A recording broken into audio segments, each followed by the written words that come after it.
નમસ્કાર મિત્રો, રુદ્રાક્ષ ફાઉન્ડેશનના નવા બ્લોગમાં તમારા બધાનું હાર્દિક સ્વાગત છે. અને અત્યારે ચોમાસું શરૂ થઈ ગયું છે અને આપણું ગીર જે છે ને એ લીલુંછમ થઈ ગયું છે, તમે જોઈ શકો છો.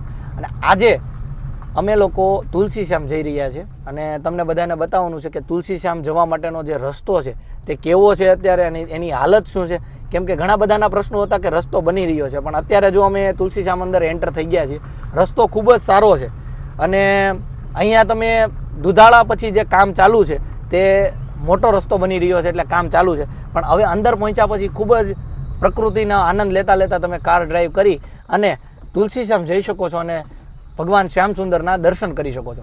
આ મંદિર જે છે તે ધારીથી ખૂબ જ નજીક થાય છે, અંદાજિત તમને કહું તો 30-35 કિલોમીટર, અને અમરેલીથી અંદાજિત 60-65 કિલોમીટરના અંતરે આ મંદિર આવેલું છે, તુલસીશ્યામ મંદિર. ચોમાસામાં લોકો અહીં ખૂબ જ આવતા હોય છે, પણ હું તમને એક સલાહ આપવા માંગુ છું કે જો તમે આડા દિવસોમાં આવશો, રવિવાર સિવાયના દિવસો કે જે રજા હોલિડે જે સિવાયનો જે દિવસો છે એમાં તમે આવશો તો તમને ખૂબ જ મજા આવશે અને રસ્તામાં તમને કોઈ મળશે નહીં.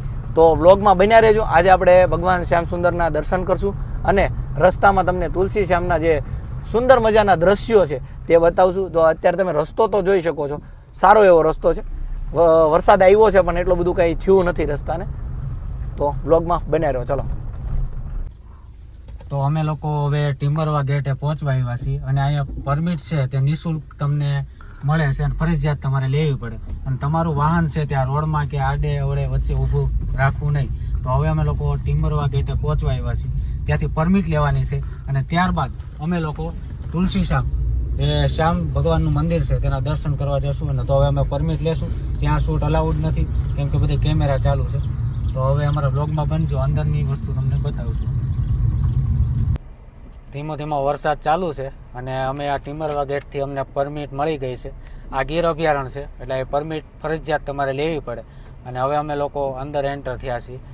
આ તમે આની નીચે ક્યાંય શૂટ ન કરી શકો કેમ કે આ ગીર અભયારણ્યમાં આવે છે, એટલે આ કારમાંથી જ અમે શૂટ કરીએ છીએ. સુંદર મજાનું વાતાવરણ, વરસાદનું વાતાવરણ, જે વરસાદ થોડા ટાઈમમાં સારો એવો વરસાદ પડ્યો એટલે સારું વાતાવરણ થઈ ગયું છે.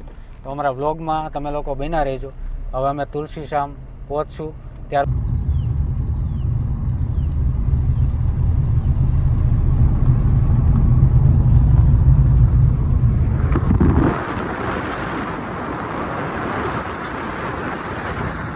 અત્યારે અમે લોકો આસુંદરાળી નેસ અને રસ્તામાં ભીમસાસ નામની જે જગ્યા આવે છે તેને પસાર કરી ગયા છે. અને અત્યારે ભીમસાસમાં મૌલિકભાઈ પાણી નહોતું કેમ કે હજી ચોમાસાની શરૂઆત થઈ છે, એટલે ત્યાં પાણી નહોતું. નદીઓમાં હજી પાણી આવ્યું નથી આ સાઈડ.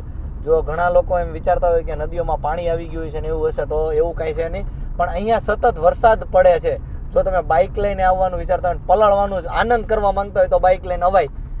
અને બાકી તો અમે જો બારી ખુલ્લી રાખી છે અને પ્રકૃતિનો આનંદ માણીએ છીએ. હવે તુલસીશ્યામ થોડાક અંતરના દૂર ઉપર છે અત્યારે, અને વચ્ચે ભીમસાસ જે જગ્યા હતી તે થોડીક વાર પહેલાં જ ગઈ. અને ત્યાં તો તમને ખબર જ છે પહેલાં ત્યાં જવા દેતા, પણ હવે ત્યાં ઊભું રહેવાની પણ મનાઈ છે. રસ્તામાં તમે ક્યાંય પણ ઊભા રહી શકતા નથી.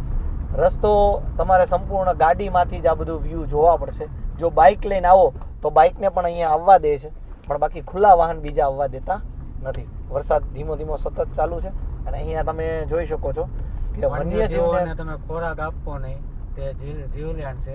એટલે કોઈ વાંદરા બધું મળે તો તમે એને કંઈ ખવડાવી ન શકો. એટલે રસ્તામાં તમે અહીંયા ક્યાંય ઊભાઈ નથી રહી શકતા, અને કોઈ તમે વન્ય પ્રાણી મળે તો તમે ગાડીમાંથી બેસીને જોઈ શકો છો, નિહાળી શકો છો, પણ ગાડીને ઊભી નથી રાખી શકતા. વરસાદ ખૂબ ચાલુ છે, ધીમો ધીમો સતત સવારનો. એમ બધા અહીંયા લોકો જે અમને મળે છે એ અમને એમ કહે છે કે સવારનો ધીમો સતત ચાલુ જ છે.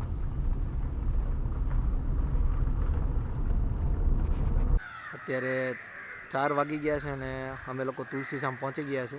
ઝીણો વરસાદ ચાલુ છે અને તુલસીશ્યામ અંદર તમે પહોંચી જાઓ એટલે અહીંયા ગરમ પાણીના કુંડ આવે છે અંદર આવતાની સાથે જ. જો તમે ચોમાસામાં આવતા હોય તો પણ અહીંયા સુંદર મજાની નાહવાની સુવિધા છે. જે અહીંયા ગરમ પાણીના કુંડ છે જેને તત્પોદક કુંડ કહેવામાં આવે છે. અને અહીંયા એનો ઇતિહાસ પણ લખેલો આવે છે, આપણે આગળના વિડીયોમાં બતાવીએ કે જે સ્કંદ. અત્યારે અમે લોકો તુલસીશ્યામ જે ગરમ પાણીનો કુંડ છે ત્યાં પહોંચી ગયા છીએ. અત્યારે વરસાદ પડી રહ્યો છે પણ આ પાણી છે તે ગરમ ને ગરમ જ રહે છે. સ્કંદ પુરાણમાં પ્રભાસ ખંડમાં આ કુંડનો તત્પોદક કુંડ તરીકે ઉલ્લેખ છે. આ કુંડથી આ તમે જોઈ શકો છો તુલસી શ્યામનું પટાંગણ અને જય શ્યામ. આ અહીંથી તમે અંદર જઈ શકો અને અહીંયાથી તમે ભગવાન શ્રી શ્યામ સુંદરના દર્શન કરી શકો છો. મંદિરની સીડીઓ ચડતાની સાથે જ કાળ મેઘનાથનું મંદિર આવે છે અને બાજુમાં પૂજ્ય શ્રી દુધાધારી બાપુની સમાધિ આવે છે. તો આપણે પહેલાં એના દર્શન કરીએ દુધાધારી બાપુના. અને અહીંયા ભોળાદાસ બાપુની પણ સુંદર મજાની મૂર્તિ મૂકવામાં આવી છે. તો અહીંયા એમનો જે ઇતિહાસ છે, સ્કંદ પુરાણમાં પ્રભાસ ખંડમાં વિષ્ણુએ તલ નામના દૈત્યને આ સ્થળે સંહાર કરીને તલ સ્વામી કે તત્પોદક સ્વામી તરીકે કીર્તિ પામ્યા છે. આ તુલસી શ્યામ એ જ આ તુલસી શ્યામ છે.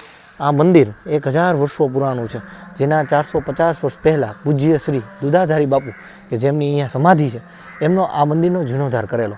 અહીં ષોડશોપ 4 વિધિથી પૂજા થાય છે. અહીં પૂર્વ દિશાએ ડુંગર ઉપર રૂક્ષ્મણી માતાનું મંદિર છે અને દક્ષિણે તત્પોદક કુંડ, ઉત્તર પૂર્વ દિશામાં ભીમસાસ નામે પૌરાણિક જગ્યા છે. અને તુલસીશ્યામ ભગવાનના નામે ઘણા ચમત્કારો નોંધાયા છે. ડેડાણના મૈયા કોટીલા અને દીવના જુગલ શેઠને દીકરા દીધાના ઇતિહાસ છે. બાબરિયાવળના ગિરાસદાર કાઠી રાજપૂતો ભગવાનને ઈષ્ટદેવ તરીકે પૂજે છે. ચાહી નામે નદીનું ઉદ્ભવ સ્થાન છે. ભગવાનના ચરણોમાં પંખાળી માણેકપુર પાસે દરિયાને મળે છે. તમે જોઈ શકો છો આ છે દુધાધારી બાપુ કે જેમણે આ મંદિરનું જીર્ણોદ્ધાર કરેલું હતું. તમે જોઈ શકો છો આ તુલસી શ્યામ મંદિર, અને આ મંદિર છે. હમણાં આપણે ત્યાં દર્શન કરીએ ને એની પહેલાં જ અહીંયા આપણે દુધાધારી બાપુ તેમના દર્શન કરીએ. દુધાધારી બાપુ, એમના ચરણો અને આ દુધાધારી બાપુ, પરમ વંદનીય સંત શ્રી દુધાધારી બાપુ કે જેમણે આ તુલસી શ્યામ મંદિરનો જીર્ણોદ્ધાર કરેલ. અને સામે પરમ પૂજ્ય શ્રી સીતારામ બાપુજીની પણ સમાધિ છે. આ મંદિર છે. તો ચાલો હવે આપણે મંદિરે જઈને દર્શન કરીએ. તુલસી શ્યામ તીર્થધામ. જય હો દુધાધારી બાપુ. આપણે અત્યારે મંદિરના પટાંગણ અંદર છીએ. હવે આપણે દર્શન કરીશું ભગવાન શ્રી શ્યામ સુંદરના તુલસી શ્યામ મંદિર. તમે અહીંયાની જે જરૂરી વિગતો છે તે અહીંયા બહાર જ જોઈ શકો છો. ક્યારે આરતી થાય છે, ક્યારે બાલભોગ, ક્યારે રાજભોગ લાગે છે, મહાઅભિષેક, મહાપૂજન, ફૂલ પૂજા, બાલભોગ, રાજભોગ, સવારની આરતી કે 7:30 થાય છે અને શયન આરતી 8:30 થાય છે.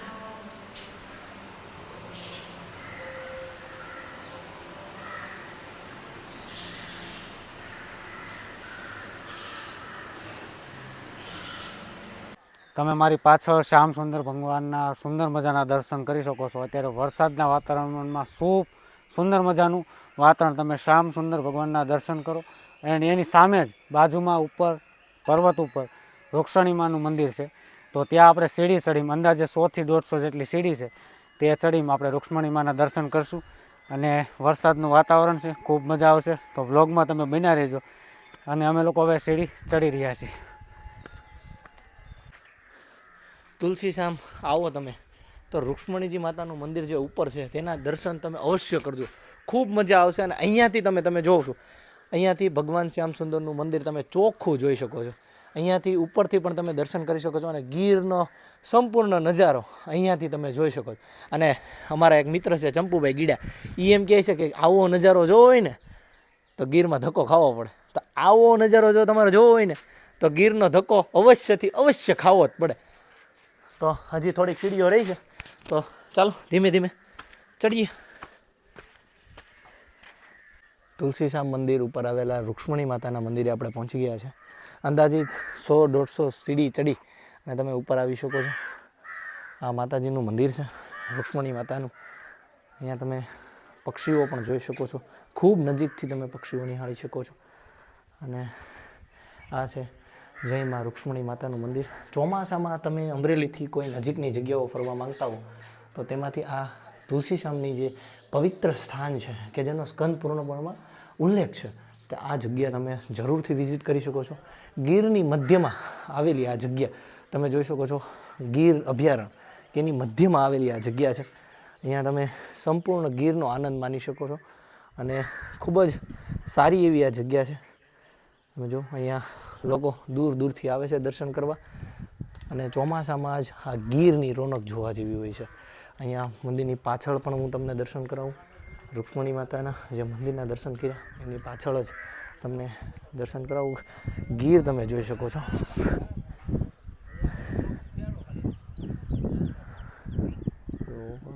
સુંદર મજાનું વાતાવરણ છે. ગીરની મધ્યમાં આવેલું આ મંદિર અમરેલીથી ખૂબ જ નજીક થાય, આમ ઉના તરફથી પણ નજીક થાય.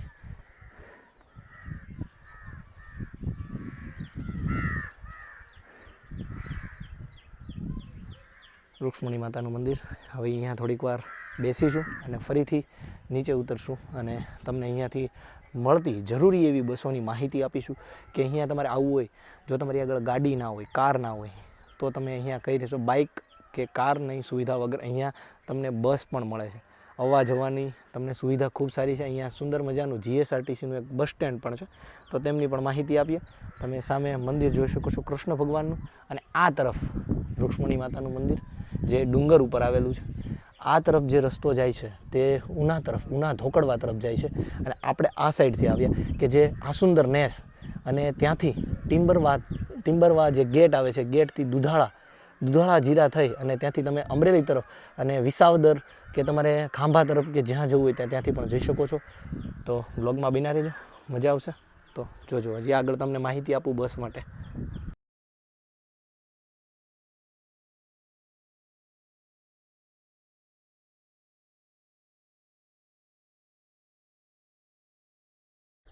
તો આ હતો અમારો આજનો તુલસીશ્યામ મંદિરનો સુંદર મજાનો વિડીયો.